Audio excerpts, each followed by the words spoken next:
एक और बड़ी खबर इस वक्त रूसी मीडिया के हवाले से बड़ी खबर मिल रही है। यूक्रेन का प्रतिनिधिमंडल बातचीत के लिए नहीं पहुंचा।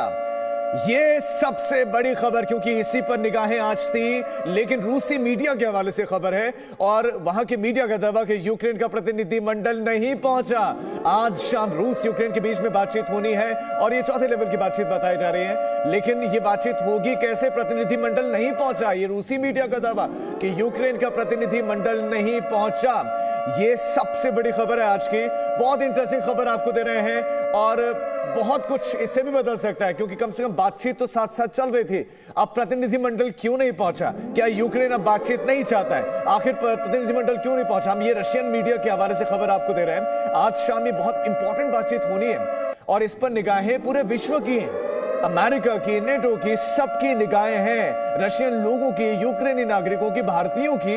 अब इस बैठक से उम्मीदें तो थी कि कम से कम एक बातचीत चल रही, हो सकता है उस बातचीत में मसलों को रख दिया जाए और उसका निदान हो जाए, लेकिन बातचीत के लिए यूक्रेनी प्रतिनिधिमंडल नहीं पहुंचा है। यकीन मानिए बहुत बहुत गंभीर खबर है और इस पर रिएक्शन बहुत ज्यादा जरूरी है। सबसे पहले आरती टुकी जी, आपका रिएक्शन। यूक्रेनी प्रतिनिधिमंडल नहीं पहुंचा, लेकिन रशियन मीडिया के हवाले से खबर है। देखिए, इस खबर में इसको डाउट करना मुझे लगता है कोई उसमें रीज़न नहीं है।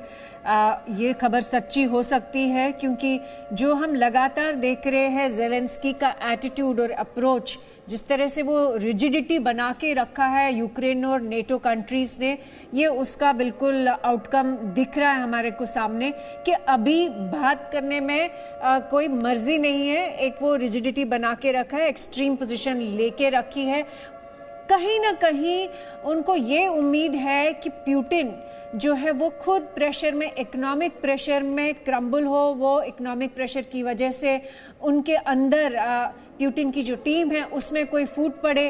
कहीं ना कहीं उनको ये भी लग रहा होगा कि इंटरनेशनल प्रेशर की वजह से पुतिन जो है विड्रॉ करेंगे या पीछे कदम लेंगे। लेकिन जहाँ तक पुतिन की पर्सनालिटी और लीडरशिप का सवाल है और जो देखा गया है पिछले 20 साल से ज़्यादा, वो ये है कि पुतिन या तो कोई कदम उठाएंगे नहीं, लेकिन उठाएंगे तो उसको बिल्कुल लॉजिकल कंक्लूजन तक लेके जाएंगे। ऐसे लीडर नहीं है कि वो प्रेशर में कोई काम करें या प्रेशर में हाथ खड़ा कर दे। तो मुझे लगता है अल्टीमेटली ये जो बात नहीं हो रही है, सबसे बड़ा इसका जो रिजल्ट होगा वो ये होगा कि कीव पे बहुत इंटेंस अटैक आएगा रशिया का।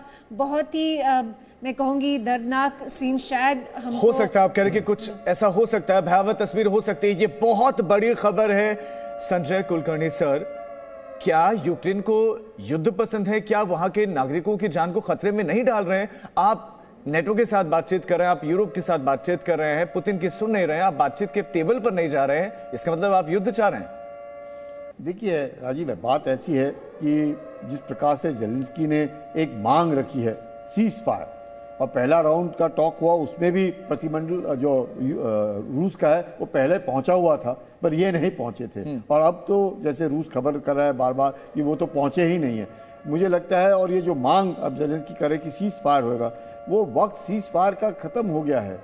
अब तो जब तक कि ज़ेलेंस्की घुटने ना टेकें, और वो घुटने टेकने के लिए तैयार नहीं, बिकॉज जिस प्रकार से उसको बार बार 1.5 लाख बुलेट प्रूफ जैकेट दे रहे हैं, कोई मशीन गनें दे रहा है, कोई उनको पिस्तौल दे रहा है, कोई AK-47 दे रहा है, कोई और सामग्री दे रहा है, मिसाइल दे रहा है। तो ये क्या दर्शाता है? ये दर्शाता है कि एक तरफ से तो बातचीत के लिए माहौल बन नहीं पा रहा है, दूसरी तरफ उकसा रहे हैं, दूसरे सिर्फ सहानुभूति दे रहे हैं, एक तरीके के आश्वासन दे रहे हैं, और तीसरी तरफ से उनको इक्विप भी कर रहे हैं। तो ऐसे माहौल में कोई भी देश, और खासकर रूस, कैसे मानेगा? अब ये लड़ाई, जैसे मैं बता रहा था कि भाई ये तो मोहम्मद अली वर्सेस एक नॉविस बॉक्सर के बीच में हो गया।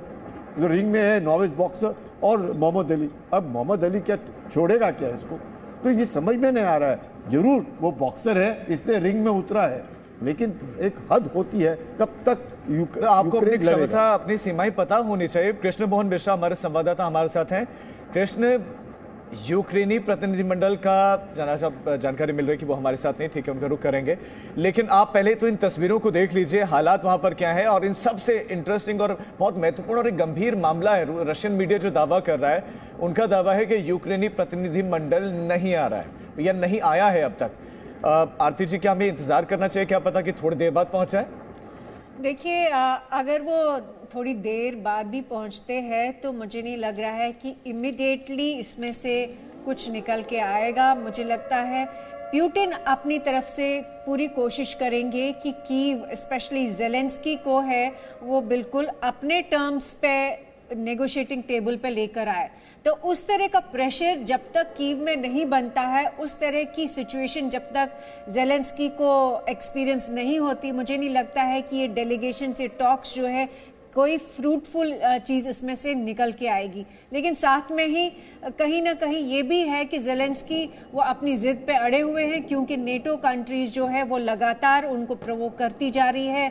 नेटो कंट्रीज़ लगातार रशिया पे प्यूटिन और प्यूटिन के ओलिगार्क्स पे सैंक्शंस बनाए रखे हुए हैं, और लगातार ये इनफैक्ट मैं कहूँगी एक्सपेक्टेशन है उनको कि प्यूटिन ही कहीं कमज़ोर पड़ जाए। लेकिन वैसा कुछ हमें रशियन मीडिया की तरफ से जितनी भी इंफॉर्मेशन आ रही है, कोई ऐसा इंडिकेटर नहीं है, कोई ऐसा संकेत नहीं है कि रशिया में या क्रेमलिन में कोई ऐसा सिचुएशन है। इनफैक्ट प्यूटिन के ओलिगार्क्स उनके साथ खड़े हैं और वो क्लियरली ये जता रहे हैं। इनफैक्ट जो उन्होंने कुछ इनिशिएटिव्स ले पिछले कुछ दिनों में, उन्होंने अपने बैंक का इंटरेस्ट रेट जो है 20% कर दिए। उन्होंने जितनी भी फॉरेन इन्वेस्टमेंट अंदर रशिया की थी उसको ब्लॉक कर दिया। कोई निकाल ही नहीं सकता है अपना पैसा रशिया से आज की डेट में। और साइमल्टेनियसली ये भी सबसे जो चौंकाने वाली बात है कि यूरोप अभी भी रशिया का ऑयल और गैस खरीद रहा है, बहुत कीमती ऑयल एंड गैस मैं कहूँगी, क्योंकि ऑयल प्राइसेस बहुत ऊपर जा चुके हैं, $100 से बैरल ऊपर जा चुके हैं। तो लगातार ये जो कन्फ्लिक्टिंग जो सिचुएशन है उससे ये नज़र आ रहा है कि प्यूटिन किसी ऐसे प्रेशर में नहीं है कि वो कॉम्प्रोमाइज़ करे। बिल्कुल सर, संजय सर, यही सवाल कि क्या प्रैक्टिकल हैं ज़ेलेंस्की, या फिर ख्यालों में है कि ये हो जाएगा, वो हो जाएगा, ऐसा हो जाएगा, शायद झुक जाएंगे, दबाव आ जाएगा? ज़ेलेंस्की जो है, जोश है, होश नहीं। जोश पूरा है, 45 साल के आदमी, जोश है, इसमें कोई शक नहीं है। वो होश नहीं है, उनको समझ नहीं आ रहा है। नॉर्मल है कि भाई वो लीडर हैं, यूक्रेनियन के पॉपुलर लीडर हैं, वो उनके मतदानों से नियुक्त हुए हैं। लेकिन क्या उनको लगता है, अब खुद उन्होंने देख लिया है पिछले 7 दिनों में, क्या किसने नहीं देखा? मैं और आप जब टेलीविजन पे देख रहे हैं इतना डिस्ट्रक्शन, हम लोगों को दुख हो रहा है हिंदुस्तान में बैठ कर के, ये क्या हो रहा है? हम सब सहानुभूति और जिस प्रकार से हमारे बच्चे भी हमें लाने में ला रहे हैं, आप समझ सकते हैं कितनी कठिनाई है पूरे विश्व भर में। लेकिन ज़ेलेंस्की को इस बात के शायद उनको लग रहा है एक ईगो हो गया है, और वो ईगो ऐसा हो गया है कि अगर अब मैं घुटने टेकूंगा तो लोग क्या कहेंगे। नहीं, लेकिन सर ये समझ में आना चाहिए था ना कि आप अमेरिका के बलबूते थे या नेटो के बूते पीछे खड़े थे, लेकिन वो आया नहीं ना वॉर करने के लिए। अब तो आपको समझना चाहिए। राजीव, आप समझ सकते हैं कि बूट्स ऑन ग्राउंड किसके हैं? कौन मर रहा है? यूक्रेनियन मर रहा बिल्कुल, है। हाँ। कोई अमेरिकन नहीं मर रहा है उधर, कोई पोलिश या हंगेरियन या जर्मन या फ्रेंच नहीं मर रहे हैं, सब नाटो के सदस्य हैं। मर कौन रहा है? यूक्रेनियन मर रहा है। तो आप तो उकसा रहे हैं ना, यूक्रेनियन को बोल रहे हैं जाओ जाओ जाओ, लड़ो, ये लो हथियार लो हमारी तरफ से, ये, और लड़ा रहे हैं। किससे लड़ा रहे हैं? वो एक महाशक्ति से जो पूरी तैयारी करके आया है। क्या किसी को लगता है कि पुतिन ऐसे ही है? इट इज़ प्री मेडिटेटेड, इसमें कोई शक नहीं है। वो तैयारी करके आए हैं। 2 लाख के सैनिक उन्होंने इतने महीने लगा रखे हैं ट्रेनिंग के तौर पर। कहा अभी भी बोल रहे हैं कि हम लड़ने के लिए नहीं आए हैं, हमारे मिलिट्री ऑपरेशंस हैं। वो तो ये कह रहे हैं, वो ये भी कह रहे हैं बार बार कि हम नहीं करना चाहते। लेकिन मुझे ये नहीं समझ में आता, आप देखिए सैंक्शंस की बात कर रहे थे। सैंक्शंस, रूस जो है वो क्रूड सप्लाई देता है $10 million barrels per day, 10 million barrels per day, यानी कि विश्व का दूसरा बड़ा क्रूड मैन्युफैक्चरर है रूस। 40% गैस यूरोप का कौन दे रहा है? रूस। अगर गैस बंद कर देता है कौन अपना रूस, तो कौन सफ़र करेगा? German, French. 50% of the gas to European Union कौन दे रहा है? ये दे रहे हैं। अब एक $110 बैरल कीमत होगी, इसको किसको फायदा होएगा? रूस को, अमेरिका को भी फायदा होगा, सऊदी अरेबिया को भी फायदा होगा। लेकिन हम लोगों को सबको उम्मीद कर सकते हैं कि अभी मुझे लगता है भारत के अंदर भी आप देखेंगे कि किस प्रकार से गैस, पेट्रोल और डीजल की कीमतें बढ़ेंगी, क्योंकि कितना $110 पर बैरल। जनता तो पहले से सर त्रस्त है और लोगों को लग भी रहा है कि शायद चुनाव के बाद ऐसा हो भी जाए। लेकिन आरती जी, सवाल ये कि क्या रशिया में अशांति नहीं फैलेगी? वहां पर भी तो ये सारे फैक्टर्स हैं, प्रतिबंध आप पर लग रहे हैं, वहां पर भी गरीबी है, वहां पर भी दूसरी सारी चीजें हैं, तो वहां के लोग नहीं करेंगे कि आप हमारे यहाँ बुरी हालत है और आप लड़ रहे हो जाकर? देखिए, रशिया जो है थोड़ा डिफरेंट है compare to other, in fact Europe का जो वेस्टर्न यूरोप है वो डेमोक्रेसीज है, और रशिया का जो सिस्टम है क्लेप्टोक्रेसी कहते हैं, आप इसको ऑटोक्रेसी कहिए या पुतिन की डिक्टेटरशिप कहिए, उस तरह का सिस्टम नहीं है कि जहाँ पे लोग जो है सड़कों पे आ जाएंगे। बेशक रशिया में इस टाइम पे इकोनॉमिक सैंक्शंस की वजह से कुछ इम्पैक्ट पड़ेगा, लेकिन साथ ही साथ में ये भी याद रखें कि जिस तरह इनफैक्ट कुलकर्णी जी भी बोल रहे थे, $1 बिलियन की कमाई कर रहा है रूस ऑयल एंड गैस पे जो बेच रहा है यूरोप को आज की डेट में।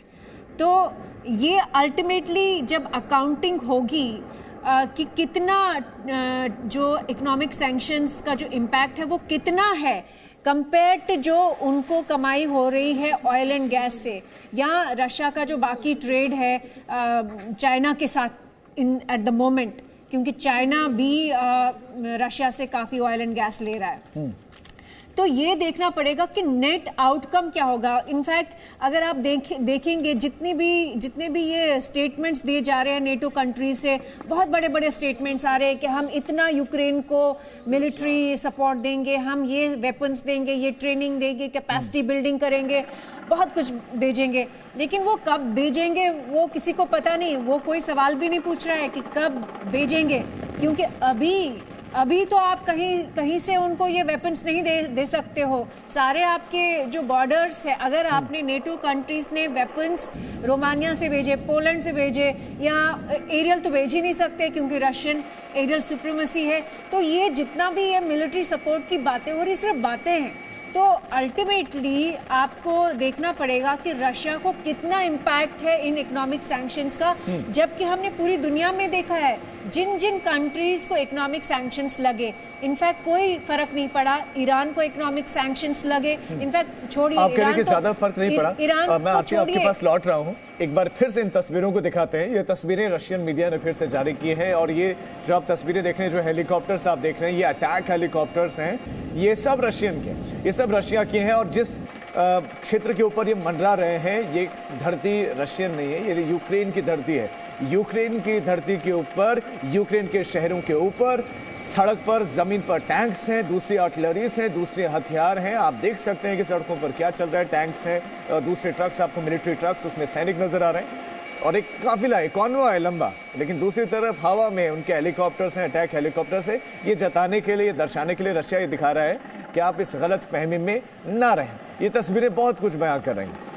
संजय कुलकर्णी सर की ज़मीन पर भी हैं, हवा में भी हैं, आप इस फहमी में ना रहें। लेकिन सवाल सर ये कि क्या अति महत्वाकांक्षी हो गया था यूक्रेन, क्योंकि जो सप्लाई, गैस की सप्लाई हो रही थी यूक्रेन के जरिए, जो पाइपलाइन जा रही थी, भारी भरकम रूस टैक्स दे रहा था यूक्रेन को।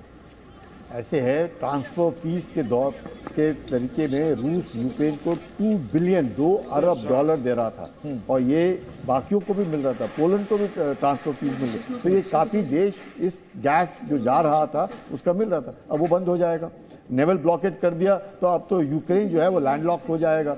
अब आप देखिएगा, जो आप सवाल पूछ रहे थे, येल्सिन ने जब पुतिन को चार्ज दिया 1999 में, रूस जो है बिल्कुल कमज़ोर देश था और इतना मतलब लाचार देश था, उसका फ़ायदा पूरा अमेरिका ने और यूरोपियन देशों ने उठाया।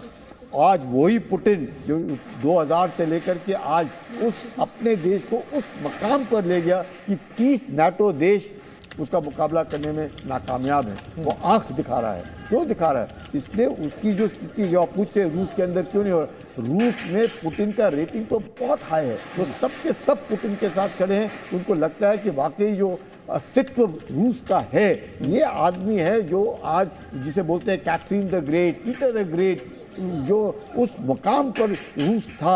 आज चीन कहाँ पे दबदबा बनाने की कोशिश कर रहा है? एशिया में। यूरोप में कौन दबदबा बनाने की कोशिश कर रहा है? अमेरिका के बलबूते पे पूरा यूरोपियन यूनियन लड़ रहा है। तो रूस जो 30% यूरोप में है, 70% एशिया में, वो कहना चाहता है कि हम स्पेंट फोर्स नहीं है, हम भी माने रखते हैं। आप हमारे को आप नजरअंदाज नहीं कर सकते। हमारी जो सिक्योरिटी कंसर्न्स है उसको आप नजरअंदाज करेंगे। भरोसे का संकट तो अमेरिका के सामने खड़ा हो गया और सवाल ये कि क्या हमें भी उस पर भरोसा करना चाहिए, क्योंकि हम क्वाड के भी सदस्य हैं। Presenting B News app available on Google Play and App Store. Download it now.